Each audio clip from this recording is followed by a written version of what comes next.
tout le monde, c'est Samuel et aujourd'hui on se retrouve pour ma première vidéo Storytime. Yes, j'avais vraiment hâte de vous partager des petites anecdotes par-ci par-là qui me sont déjà arrivées. Alors voilà, let's go!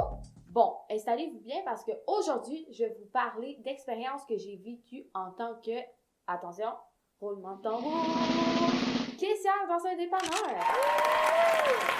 Premièrement, il faut savoir que j'ai été caissière dans le dépanneur en question en 2020. Donc, toutes les histoires que je vous raconte aujourd'hui, ça sont déroulées en 2020. En tout cas, tout pour dire qu'il s'en est passé des trucs étranges pendant le temps que j'étais là-bas. Je pourrais pas tout vous les raconter, ça serait genre vraiment beaucoup trop long. Donc, aujourd'hui, je vais vous en faire part de 3.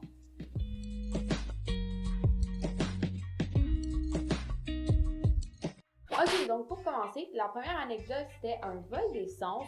Je sais pas trop si on peut appeler ça comme ça, mais en fait, ouais, on peut appeler ça comme ça. Ok, donc moi, je suis caissière dans le dépanneur et je fais mon travail comme à l'habitude. Là, il faut savoir que quand quelqu'un veut mettre de l'essence sans prépaiement et qu'il lève le pistolet, dans le fond, la caisse se met à faire un son du genre bip bip bip bip bip bip bip bip, vraiment intense. Sans arrêt, juste attendre que je clique sur le bouton pour que la personne puisse mettre son essence et là, le son s'arrête. Donc là, cette journée-là, il y a un VUS orange qui arrive pour venir mettre son essence sans faire de prépaiement. Le gars, il met son essence dans son auto, là, tout se déroule bien, jusqu'à temps qu'il finisse de mettre son essence. Donc là, quand il a fini de mettre son essence, au lieu de venir payer à l'intérieur, il s'en va dans son auto. Mais le mec, il s'en va pas genre à la fuite, là. Il reste dans son auto et il reste parqué à la place où est-ce qu'il a mis son essence. Je me dis que c'est un peu étrange parce que moi, je vois tous les véhicules qui mettent leur essence par la fenêtre. Donc, je décide de prendre une photo avec mon téléphone de la plaque du gars, juste pour être sûr qu'il s'en va pas sans payer. T'sais? Et bam, vraiment un bon coup de ma part. Je sais pas pourquoi, mais j'étais vraiment trop fière parce que j'allais pas me faire chicaner par mon patron. Le gars, il est tout de suite parti après sans venir payer. J'étais comme, OK. Alors là, j'ai appelé la police, j'ai appelé mon patron, j'ai expliqué la situation, blablabla. Et plus tard dans la journée, le mec, il a appelé au dépanneur et savez-vous qu'est-ce qu'il m'a dit? J'en reviens toujours pas. Ah, mais j'ai oublié de payer, madame. Comment tu peux oublier de venir payer? Genre... What? Bref, le gars habitait vraiment loin, mais il s'est arrangé avec mon patron et il a fini par nous payer avec chance. J'étais vraiment trop fière de moi ce coup-là.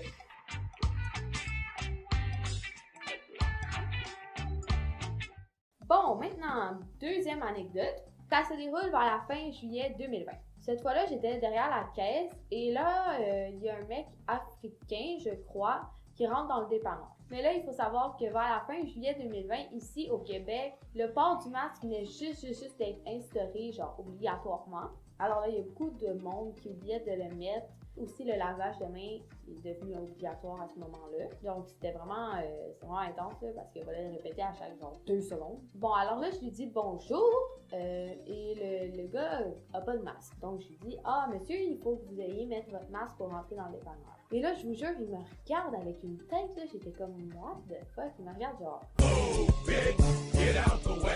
Genre comme si c'était genre vraiment pas correct ce que j'y avais dit. Donc là, il va chercher son masque dans son auto et là, il rentre dans le dépanneur encore une fois. Mais là, il oublie de laver ses mains et il va tout de suite chercher les produits dont il a besoin. Et donc là, vous devinez, je lui dis gentiment, monsieur, il faut que vous lavez les mains avant de toucher les articles dans le dépanneur. Et là, je vous jure, il a l'air de m'en vouloir, là, sérieusement. Donc là, il va se laver les mains et là, passons aux choses sérieuses. Il prend enfin ses articles et il s'avance vers ma caisse. Et à ce moment-là, mon patron ne voulait pas que ses caissiers et caissières touchent aux articles de tous les clients qui rentrent dans le dépanneur pour les scanner. Tout ça, bien évidemment, pour éviter la propagation du virus. Alors là, le gars, il a lancé ces choses genre sur le comptoir pour que je puisse les scanner. Et il regarde ailleurs, genre de moi. Alors là, j'ai dit... Ah ben monsieur, est-ce que vous pouvez retourner vos articles pour que je puisse les scanner? Là, la bombe. Il me dit, ah ouais, ben pourquoi? C'est ton travail. J'étais comme, ok. Et là, ben j'y explique que c'est pour éviter la propagation du virus et tout, blablabla. Mais tout le monde aurait compris ça, non? Mais lui, il a jamais voulu comprendre et il a insisté pour que je retourne ces articles même si je n'avais pas le droit. Moi, je lui ai clairement dit que j'allais pas le faire parce que je peux pas être envoyée ou avoir des problèmes avec mon patron. Et là, le mec, il était super fâché. Il a laissé tous ces articles-là et il est sorti du dépanneur en furie. Il me traitait de tous les noms dont vous pouvez pas vous imaginer. Il me disait des trucs du genre « Fuck you, dumb bitch, espèce de grosse conne, blablabla. » Sérieux, là, cette fois-là, c'était vraiment la pire. Genre, je comprends pas comment quelqu'un peut être autant méchant. Je pense que cette personne-là avait vraiment aucun respect pour elle-même et pour les gens alentour d'elle. Bref, voilà. Troisième anecdote, c'est parti. Celle-là aussi se déroule durant l'été 2020. Bon, donc mon dépanneur avait décidé de fermer sa salle de bain parce qu'on était genre le coin des toilettes, qu'il y avait beaucoup trop de gens qui venaient dans le dépanneur juste pour aller aux toilettes sans acheter nécessairement d'articles. Et à ce moment-là, le gouvernement venait juste d'instaurer qu'on devait désinfecter la toilette entre chaque client, ce qui était rendu impossible pour la caissière qui était dans le dépanneur parce que c'est juste une caissière à la fois qui faisait des chiffres dans ce dépanneur-là. Mais on a aussi décidé de fermer ces toilettes-là parce que justement, il y avait des Arabes ou je sais pas trop quoi qui venaient dans nos toilettes et ils faisaient un genre de rituel où ils se lavaient les pieds, ils se coupaient les cheveux. C'était vraiment long, ça durait comme 20 à 30 minutes.